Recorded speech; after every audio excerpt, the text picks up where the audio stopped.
OK, tout fonctionne. Donc, bonjour et bienvenue à la deuxième capsule. Aujourd'hui, on va parler d'un autre sujet complètement, mais juste avant de rentrer dans les détails, je veux absolument prendre le temps de d'abord vous remercier d'avoir participé en aussi grand nombre à ce challenge-là que j'appelle, mais ce processus-là de comment bien débuter une perte de gras en 5 jours. Je le sais à quel point ça peut ça peut aider beaucoup de monde, ça peut permettre les réalisations d'objectifs concrets à certaines personnes. Donc, je suis vraiment content de faire partie de cette solution-là. Tant mieux. Et en même temps, je veux juste spécifier, j'ai plusieurs questions, dont une qui revenait régulièrement.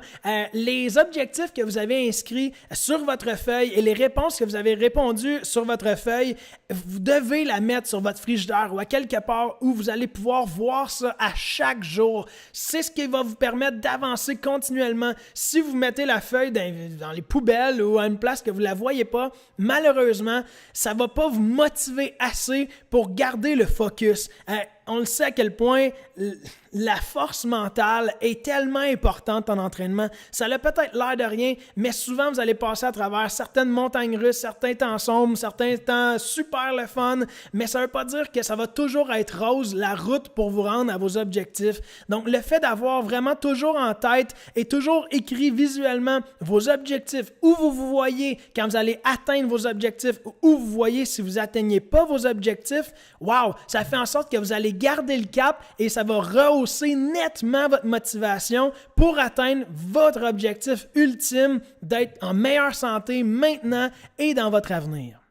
Donc, sans plus tarder, on va commencer avec la capsule d'aujourd'hui. Donc, on va parler aujourd'hui de l'importance d'établir un bon horaire. Donc, vous allez apprendre comment établir un bon horaire pour obtenir constamment des résultats, comment s'assurer de ne pas dévier du plan de match, combien de temps faut-il véritablement pour prévoir des résultats en mise en forme et en perte de poids, et comment faire les bons choix. Donc, établir son horaire, comment optimiser son temps et vous allez vous apercevoir à quel point c'est important d'optimiser son temps. On le sait maintenant avec les statistiques qui sortent de partout. Depuis les années 2000, on voit à quel point la principale cause d'abandon de l'entraînement, c'est le manque de temps. On voit les autres facteurs maintenant dans mon tableau, mais c'est toujours le manque de temps qui revient. Et pourtant, c'est pas nécessairement par manque de temps que les personnes abandonnent, mais bien parce qu'ils ne savent pas faire une bonne gestion de leur horaire. Parce que lorsqu'on sait qu'une heure d'entraînement représente seulement 4% d'une journée, on s'aperçoit que c'est une excuse extrêmement facile à donner, mais est-ce qu'elle est vraiment bien justifiable? Personnellement, je crois qu'on a tous 4% d'une journée où on fait pas grand-chose ou du moins où on n'optimise pas notre temps. Donc, c'est simplement d'optimiser notre temps pour récupérer ce 4%-là qui va nous permettre de faire une heure d'entraînement. Mais si jamais vous n'avez pas 4% ou vous n'avez pas une heure d'entraînement à mettre, je vous suggère d'avoir juste 2% de votre journée. Parce que maintenant, on est rendu qu'on peut faire des entraînements qui soient extrêmement efficaces en seulement 30 minutes. Et là-dessus, c'est même pas 30 minutes dans un gym, dans un centre de conditionnement physique ou à quelque part. On peut faire 30 minutes à la maison, au domicile, sans presque rien comme matériel d'entraînement et que ce soit même plus efficace qu'un entraînement d'une heure avec une tonne d'équipement dans un centre de conditionnement physique et où on va toucher seulement 15% de l'équipement qu'il y a dans le gym en fait. Donc, 30 minutes représente 2% d'une journée. Je pense que c'est atteignable à tout le monde. Si je vous disais que ça représentait justement seulement 2%, combien d'entraînements croyez-vous être capable de réaliser au fil de votre semaine? Vous imaginez, 30 minutes, c'est rien. Tout le monde est capable de le mettre au moins 3 fois, cet entraînement-là, dans sa semaine. Alors, l'objectif ici, c'est surtout de réussir à mettre ces 30 minutes-là au sein de votre horaire. Un coup que vous avez libéré 30 minutes, vous êtes capable de vous entraîner et avec ça, évidemment, vous allez être capable d'obtenir des résultats, d'avoir votre objectif que vous avez mis justement sur votre papier hier. Être planifié signifie être discipliné. Donc, planifier un horaire vous apportera énormément d'avantages et plusieurs points positifs. On parle notamment d'optimiser votre temps, qui est primordial dans toutes les facettes de votre vie. Organiser vos responsabilités et vos activités. Donc, vous n'allez plus être nécessairement en retard dans vos projets ou même en retard point à la ligne.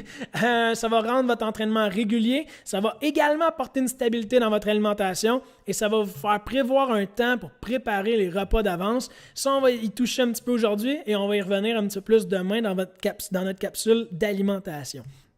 En plus de rendre fixe les journées d'entraînement, votre horaire permettra de planifier l'heure de vos repas et ce qu'ils contiendront, ce qui est extrêmement important.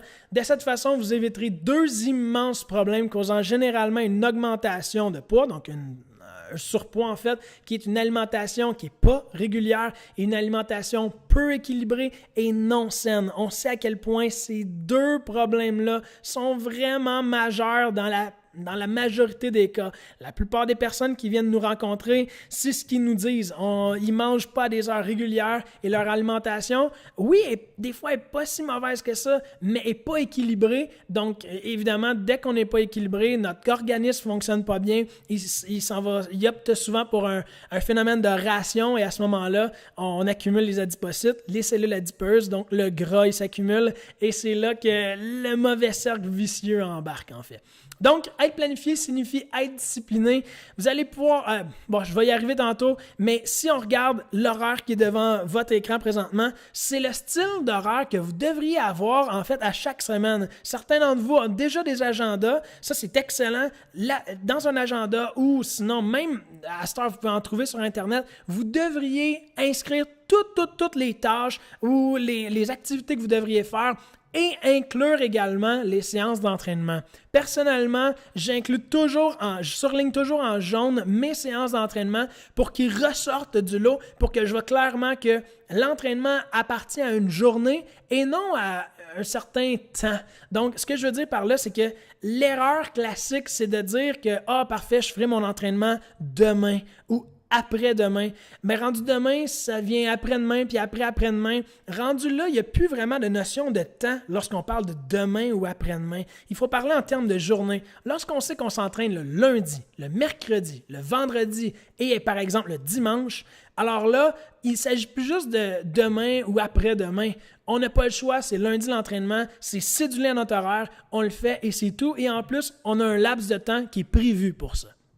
Donc, ce que je vous suggère comme devoir du jour, c'est de télécharger la grille horaire fournie en document Excel juste en dessous de cette vidéo-là. En plus, vous allez pouvoir remplir cette grille en prenant soin d'inscrire ces petits trucs-là. Donc, au moins 3 entraînements par semaine surlignés en jaune. Donc, il faut que ça soit facilement visible. Donc, vous trouvez le temps dont il vous plaît pour faire au moins 3 entraînements de 30 minutes. C'est pas beaucoup. Vous pouvez choisir le matin, vous pouvez choisir le soir.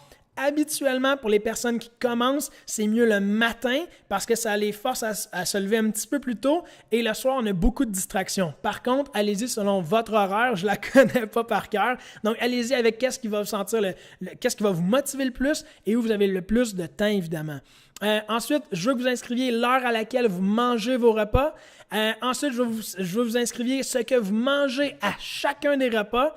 Donc, ça, c'est les repas de la semaine que vous voyez à droite. Vous allez pouvoir inscrire qu'est-ce que vous dînez, qu'est-ce que vous soupez. C'est extrêmement important. De cette façon-là, vous allez pouvoir vous assurer d'avoir un équilibre alimentaire, ce qui est extrêmement important. Et on va y revenir demain dans notre capsule vidéo.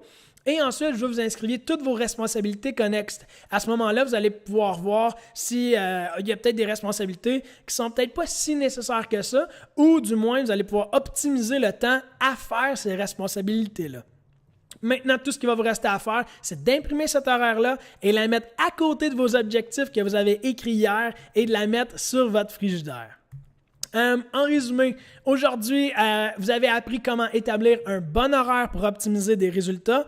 vous avez su comment s'assurer de ne pas dévier du plan de match et vous avez vu également combien de temps faut-il véritablement prévoir pour obtenir des résultats efficaces. Là, on n'est pas encore rentré dans l'alimentation, on n'est pas encore rentré dans l'entraînement spécifique, quel style d'exercice vous devriez faire, ça va venir, mais présentement, l'important, c'est de fixer un horaire stable que vous allez pouvoir suivre et qui est réellement réalisable, qui est concevable dans votre horaire.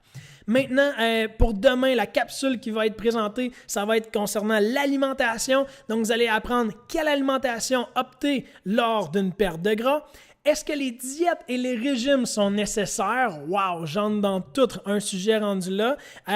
Également, je vais introduire un petit peu les suppléments en protéines et comment perdre du gras tout en mangeant sans compter les calories. Et je vous avertis d'avance, jamais je vais forcer quelqu'un à prendre des suppléments alimentaires. S'il y a bien une personne qui est un petit peu contre ça, c'est bien moi. Je crois énormément en l'alimentation équilibrée et je pense que si vous avez le temps pour faire une bonne alimentation, pour préparer des repas, jamais vous devriez avoir besoin de suppléments alimentaires, à moins évidemment que vous ayez une petite condition particulière, une maladie quelconque ou etc. Donc, sur ce, merci beaucoup encore une fois de m'avoir écouté aujourd'hui. Je vous souhaite une très belle journée et allez faire votre devoir du jour. C'est extrêmement important. Vous savez pas encore à quel point l'horaire constitue un point marquant dans votre objectif de perte de poids et de mise en forme. Donc, sur ce, à votre succès et à très bientôt. À demain. Bye bye.